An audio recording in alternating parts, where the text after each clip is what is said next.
In Michael Green's book called Runaway World, he made an observation about Confucius and Christ that I believe will help to launch us into our course of thinking in this lesson. He observed that if it could ever be proven beyond a doubt that Confucius never lived, that Confucianism would probably survive anyway. That's due to the fact that Confucianism as a philosophy was not built on the man, but rather it was built on his teachings. And this, more or less, is the case with all of the so-called world's great religions, with the exception of Judaism and Christianity. Christianity is built on the person of Christ and his work in history. And Michael Green made the observation that if it could ever be proven that Jesus was never alive in history, that Christianity would collapse like a pack of cards. And that's right. So then, before we begin to develop our methodology and show that the New Testament is a book that's reliable as a history book, we want to investigate, first of all, the historical factuality of Jesus as a real person of history. Christianity is far more than a philosophy, and it's not merely an ethical system. Christianity is a redemptive system. Christianity is belief in Jesus, that real person of history, as the Son of God, who died upon the cross, carried our sins with him, and paid the price for our transgressions. Then was buried, and on the third day was resurrected from the dead. And in that resurrection proved himself to be the Son of God. And that one day he's coming again and will bring the entire world to an eternal judgment.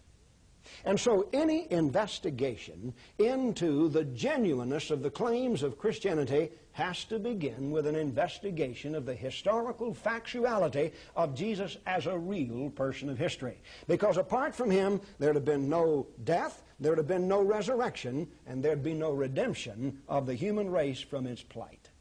What we're going to do then, under the title of Jesus and History, is look at historical documentation concerning the historicity of Jesus as a real person of history. Now, our sources of information come from three different areas. And the first of these, believe it or not, are pagan sources. Pagans. People who believed in many gods. People who did not accept Jesus as the Son of God. And we're going to look at about 5 witnesses from antiquity which give to us proof, just in and of themselves, that there was a real Nazarene named Jesus. First of all, we want to look at a man named Thallus. Thallus was a Samaritan-born historian who lived and worked in Rome about the middle of the 1st century, about 52 A.D. Now, we don't have the histories of Thallus, but there was another man who was very familiar with him. His name was Julius Africanus. Africanus was an early 3rd century chronographer. In writing about the year 221, in one of his own works, was talking about the darkness that accompanied the death of Jesus when he was crucified. That's recorded in the first 3 gospel accounts. He had particular reference, it seems, to Mark 15, verse 33. Where it says there was darkness over the whole land from the 6th hour to the 9th hour. That would be from about 12 noon to 3 in the afternoon. Africanus makes this observation concerning Thallus' histories. He says, Thallus, in the 3rd book of his histories, explains away the darkness as an eclipse of the sun. And Africanus was very careful to say that seemed unreasonable to him, inasmuch as solar eclipses could not take place during the Paschal full moon. And that's exactly the time in which Jesus Christ was crucified. The point of the reference is this, that there was a knowledge, a general, you might say common knowledge, in the city of Rome about the circumstances accompanying the death of the Nazarene named Jesus. Now, that was only 19 years from the time that Christianity began, the Church of Christ began in Jerusalem in A.D. 33. 19 or 20 years later, Rome is already abuzz with the idea that there was a darkness that accompanied the crucifixion of Jesus. And this man Thallus thought he ought to defend it against being what people were saying it was, a supernatural event. Will Durant, formerly the professor of the philosophy of history at Columbia University, in his book called Caesar in Christ, has made an observation about Thallus and about Julius Africanus. He says about the middle of this first century, a pagan named Thallus, in a fragment preserved by Julius Africanus, argued that the abnormal darkness alleged to have accompanied the death of Christ was a purely natural phenomenon and coincidence. We've seen it. But here's the observation that Durant makes that's very meaningful to you and me. He says the argument took the existence of Christ for granted. Well, of course it does. And so the pagan man Thallus, never denied that Jesus existed. He simply said, now the darkness that took place during the crucifixion was a natural phenomena. It was probably a solar eclipse. The point is, as Durant makes that point, he took the historical existence of Christ for granted. And then Durant makes this observation. You know, in the first century, Christianity had lots of enemies, even from the beginning. But Durant makes this observation from his research. The denial of that existence seems never to have occurred even to the bitterest Gentile or Jewish opponent of Christianity. It didn't occur to the enemies of Christianity ever to make the argument Jesus never lived. As far as they were concerned, there was a real Nazarene named Jesus. He lived, he died, and his death was accompanied by the darkness over the land. Our next reference is from a pagan by the name of Mara bar Serapion. We learn of Serapion from F.F. Bruce in his excellent book, The New Testament Documents. Bruce, formerly the Rylands professor at Manchester University, has made the observation that we have in our possession in the British Museum a manuscript written sometime after 73 B.C. And in that manuscript there's the text of the letter from Serapion. Serapion, at the time he wrote this letter, was in prison. He was writing to his son, and he was encouraging his son to pursue wisdom. And he made the observation that people who persecute wise men usually wound up with great misfortune. Now, the text of the letter contains a reference to 3 of the wise men of the age in which Serapion lived. He refers to Pythagoras, to Socrates, and to Jesus. But he doesn't refer to Jesus by name. But as we read the text of this letter, you'll see it's clear he refers to Jesus of Nazareth. Here's the text of the letter. What advantage did the Athenians gain from putting Socrates to death? Famine and plague came upon them as a judgment for their crime. What advantage did the men of Samos gain from burning Pythagoras? In a moment their land was covered with sand. What advantage did the Jews gain from executing their wise king? It was just after that their kingdom was abolished. God justly avenged these 3 wise men. The Athenians died of hunger. The Samians were overwhelmed by the sea. The Jews, ruined and driven from their land, live in complete dispersion. But Socrates did not die for good. He lived on in the teaching of Plato. Pythagoras did not die for good. He lived on in the statue of Hera.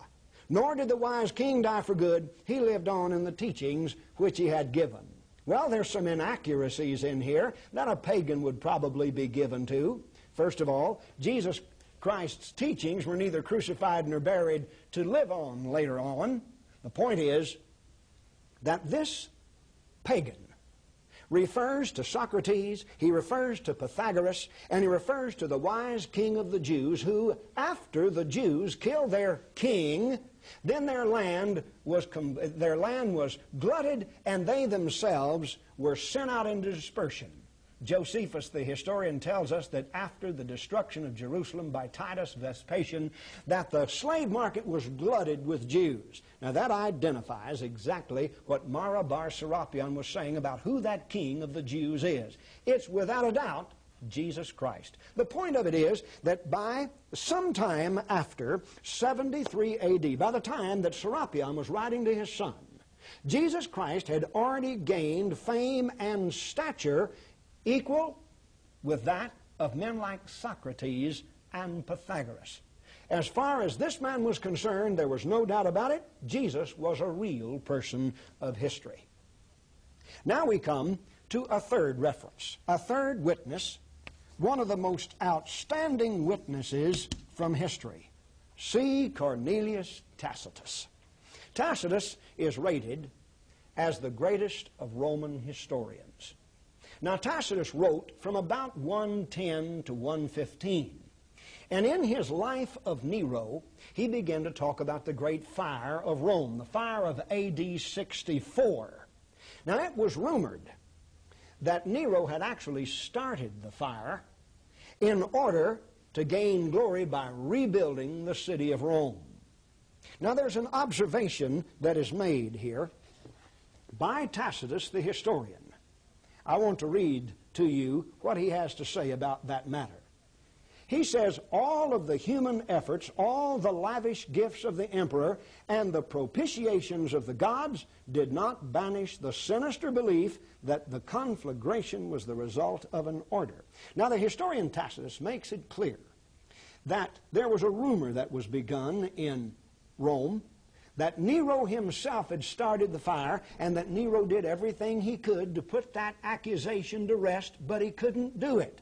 Everybody still believed that it was Nero who gave the commandment to start the fire. And now Tacitus is going to tell us that Nero made a plot to put the blame upon the Christians. And Tacitus goes ahead to say, consequently, to get rid of the report, Nero fastened the guilt and inflicted the most exquisite tortures on a class hated for their abominations called Christians by the populace.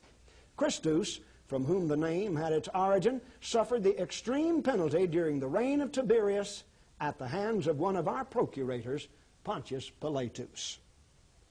Here Tacitus speaks of Christ as Christus, as a real person of history, and makes the statement that he was the founder of Christianity. He just took it for granted that his readers would recognize that Christ was a real person of history. Then we have a fourth witness. Now, this is the man whom we commonly refer to as Pliny the Younger. Now, this distinguishes him from his very distinguished uncle, the older, called Pliny the Elder. Pliny the Younger had a kind of close relationship with the Emperor Trajan. And in about the year 112, Trajan sent Pliny to the province of northern Turkey called Bithynia. And he became a Roman imperial appointee in the network of Rome to govern that province. Now, we can be glad that Pliny had a bureaucratic mind. He carried on a very heavy correspondence with the Emperor Trajan. And in one of the letters that we have in our possession, which he wrote to the emperor, we find that there was a great deal of disturbance as far as the Roman was concerned about Christians in his province, and he seemed to want advice as to how to handle this problem of Christians. In the letter that we have, this statement is made to the emperor by Pliny. He said they, that would be the Christians, were in the habit of meeting on a certain fixed day before it was light, when they sang an anthem to Christ as God. Notice, he doesn't define who this Christ is. He just writes to the emperor as if he knew immediately who this Christ was. And so we have yet another testimony from an imperial appointee in the network of the empire that there was a historical Jesus. And he was so well known that he just referred to him as Christ, like he knew the emperor would immediately identify him. The fifth witness that we have is a court official by the name of Suetonius. He was court analyst in the house of Hadrian. And about the year 120, he wrote his famous Lives of the Caesars. He began with Julius and worked all the way up. His most famous statement comes from his life of Claudius. During the time of Claudius Caesar, Suetonius tells us that Christianity was introduced to the Roman capital, and many of the Jews became Christians. And he made this observation about what happened. He said, as the Jews were making constant disturbances at the instigation of Christus, he, Claudius Caesar, expelled them from Rome. As far as Claudius was concerned, the real problem was a Jewish problem. So many Jews were becoming Christians. He thought if he could expel the Jews, he would expel the Christian problem. Suetonius, in commenting on that, refers to Jesus as Christus. Now, this Christus is the same as Tacitus, who also called him Christus. It's simply a variant of the term, and as I understand it, the sound would be identical in the ears of any Gentile. So here we have our 5 witnesses from pagans that tell us of a real historical Jesus. Men of the stature of Tacitus and Pliny and Suetonius makes the historicity of Jesus an undeniable fact. Our second source is Jewish witnesses. There are 2 areas that we discuss here. The first of these is the Talmudic writings. Now, what in the world is the Talmud? During the times of the Jews before AD 70, they transmitted their case law orally. But sometime after AD 70, they began to put that down in writing. And this writing of their case law was called the Mishnah. And this became an object of study and the object of many Jewish commentaries. The commentaries were called the Gemara. Now, with the commentaries, together with the case law that were all written down, you have the Talmudic writings. Here's the outstanding thing about it. There are some 80 references to Jesus of Nazareth in the Talmudic writings. Every one of them are hostile. There's not a friendly statement in it, but they're stated in such a way as to make the reader know those Jews who commented on Christ did so in such a way as to leave the great impression they knew he was a real person of history. And then our next reference is from the outstanding Jewish historian Josephus. Josephus, in his great work called The Antiquities of the Jews, speaks of Jesus twice. First, he talks about the trial of James, and he speaks of James as the brother of Jesus, the so-called Christ. He states it in such a way as though he expects his readers to believe there was a real Nazarene named Jesus. And then later on, he speaks of Jesus as a doer of wonderful deeds, a man, he says, if indeed he can be called a man. And he stated that this man was the founder of the tribe called the Christians. So then Josephus speaks twice of Jesus Christ. Now here we have Jewish references, we have pagan references, and F.F. Bruce makes this observation as he shuts down his book.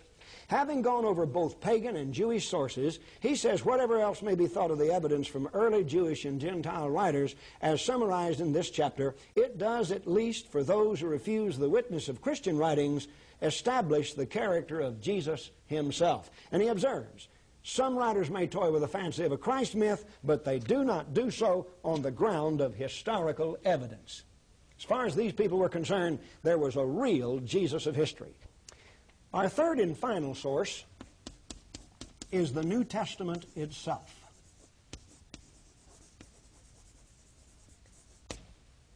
Now, whatever criteria may be placed upon such ancient histories as Josephus and Tacitus, when that criteria is applied to the New Testament to show its integrity, its genuineness, its reliability, the New Testament passes that criteria just as well as any ancient classical history in our possession today.